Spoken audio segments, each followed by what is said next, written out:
There is only a single technique you need to master to escape the back position. And the key to making it work is to follow just one simple concept. In fact, there is one grappler who has mastered this escape and has never once been submitted in EBI overtime and remains undefeated in that rule set. He's pulled it off over and over again against high-level opponents, even when they knew exactly which escape he planned to use. That grappler is Mason Fowler, and he's achieved a perfect 100% escape success rate from the back position in overtime using this technique. In this video, you'll learn from Mason himself exactly how to do this escape so you can start using it immediately in your game. And we're going to talk about some concepts that just might completely change how you think about the back position. And if you don't already know me, my name's Sean. I'm a BJJ black belt, coach at Renzo Gracie Brooklyn, and a founder of the BJJ education app, Digitsu. I also have an email newsletter where I expand on some of the topics in my videos. And if you sign up now, I'll send you a link for free instructional content from Eddie Cummings, Jason Rao, Mason Fowler, and many more. If that sounds interesting to you, I have a sign up link down in the description. So if you're not already familiar with Mason Fowler, he's a multi-time ADCC veteran,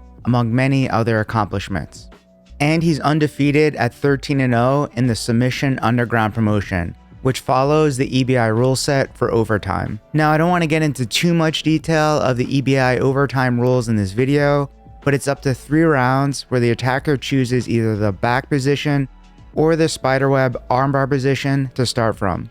And in a round, each competitor has 2 minutes to attack from their chosen position. And so what you most often see is attackers choose the back position, especially in early rounds, because it's generally more difficult of a position to escape from. Through all his matches in this rule set, Mason had 12 rounds against 6 different opponents where they chose the back position. And Mason was able to escape successfully every single time, with an average escape time of just 32.5 seconds. And after studying all of these overtime rounds where they start here in the seated position, it's where we get our first key detail of how he does it. I'm going to show you a short clip of the first few seconds of every overtime round where Mason's back is taken, and I want you to pay attention and see if you notice a pattern.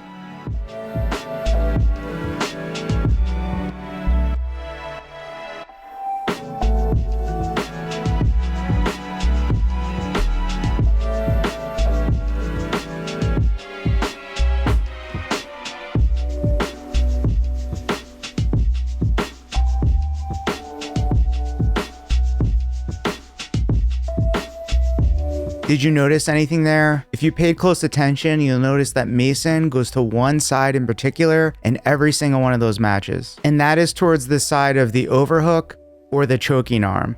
I also thought it was interesting how every single round, except one with Andy Varela, the attacker chose to attack with the right arm over the shoulder. I speculate that most chose to attack on this side because they're more comfortable, maybe because they're right-handed, and that's something I talk about in another video. But we're focusing on the defender here, and while the attacker can choose which side they take their grip, it's then really difficult for the attacker to dictate which side things go at the very beginning from the seated position, as the one with their back taken can drive backwards on their feet and bridge over immediately to their chosen side. In fact, we saw this in Mason's match versus Luke Griffith, where he went a bit early and it was obviously no secret where Mason was going, but still he couldn't be stopped.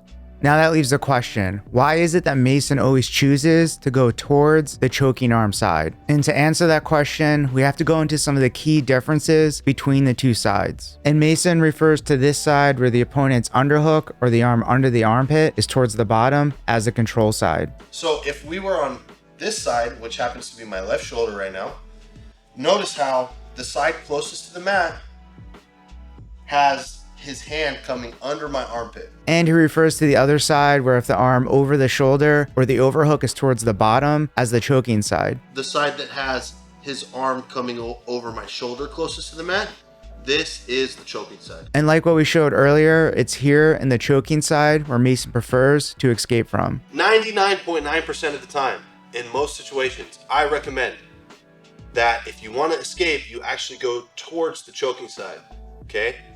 And this is a huge misconception, and it all basically comes from gi jiu-jitsu, where I always was taught that you don't want to escape towards the choking side, but like the only reason that I was ever told is because if the person has like one of your lapels here and then you escape towards the choke, then it's like making the lapel tighter, right? But obviously in no-gi we don't have to worry about that.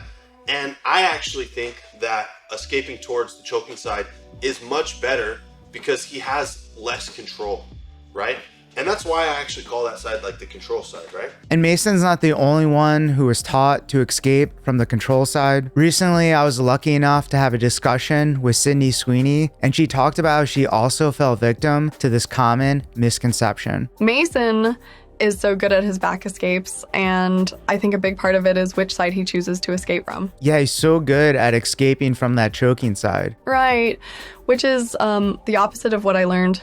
I was always taught in gi jiu-jitsu to go to the side of their underhook. Yeah, like they're pointing the way out with their choking arm. Yeah, it wasn't until recently after I took some private lessons with Mason Fowler, and he taught me to go towards the choking side. And since then, after learning the escape, he showed me no one has been able to control me from behind. All right, so what is it about the control side here that makes it harder to escape from? The main reason he has more control here is because he can control a 2-on-1 here, and he can, you can just grab my arm with both hands and then just lift my arm up like this, you see? And then just keep your head really tight to my shoulder, So this is a much better control point because I need to place my head, my shoulder, and my hips towards the mat in order to escape the back. But if he's consistently keeping my elbow off the mat, I can't place my shoulder or my head to the mat. And so what is it about the choking side that gives them less control and makes it easier to escape from? As you can see, if he's controlling this hand, I can still place my elbow to the mat freely. And when my elbow goes to the mat, my shoulder follows, and then my hips are gonna follow, and my head's gonna follow.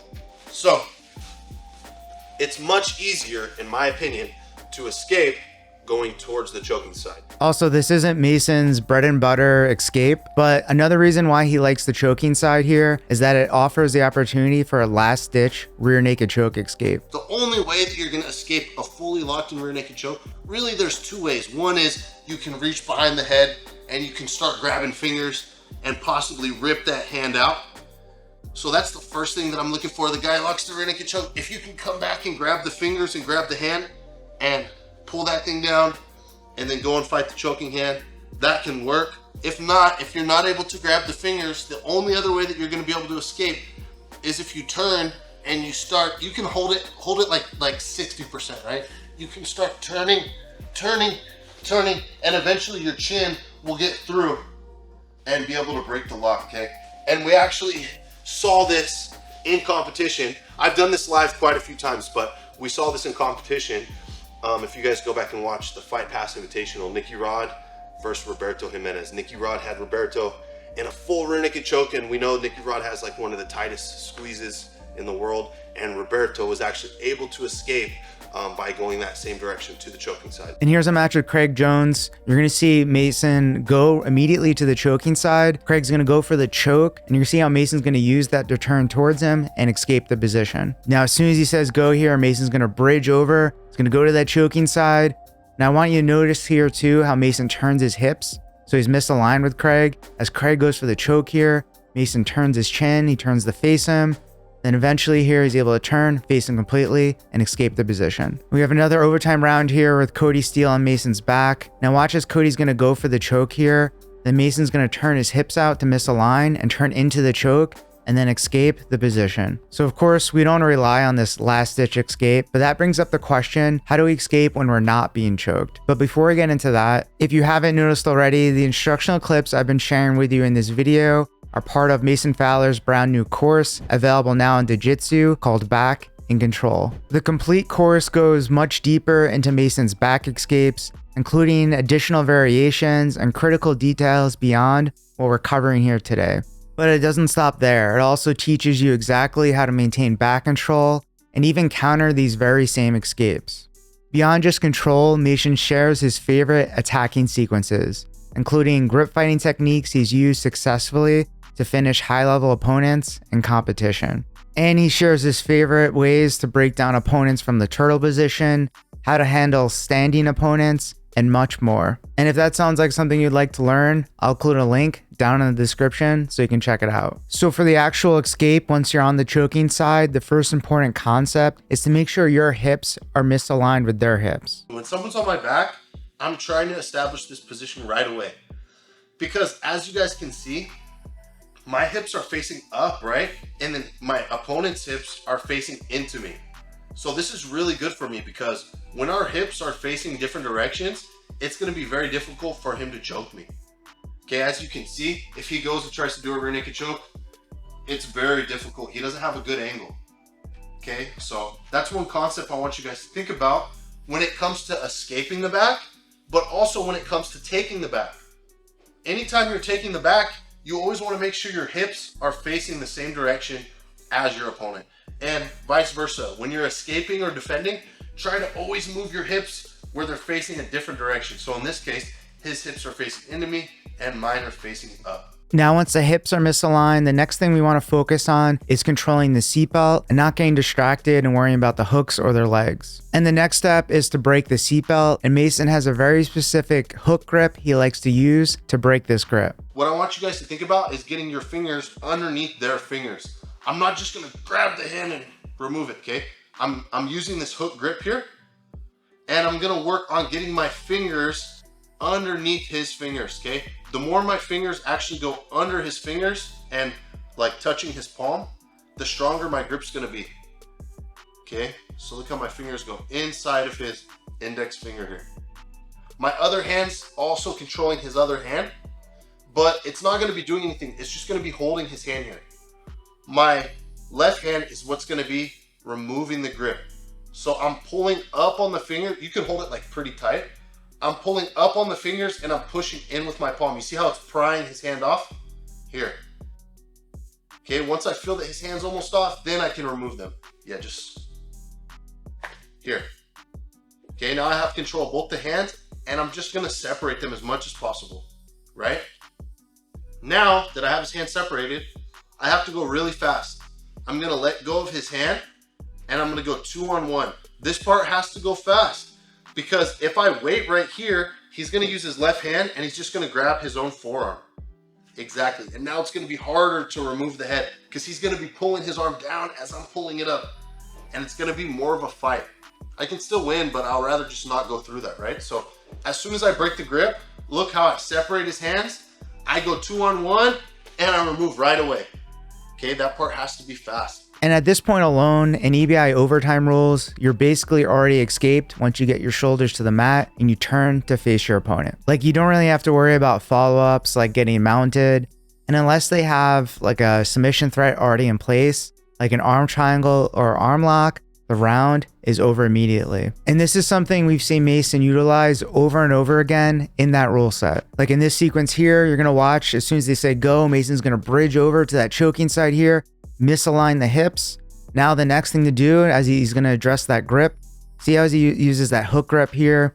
He's gonna keep digging, trying to get underneath those fingers. Now as he addresses the grip, he's gonna break it.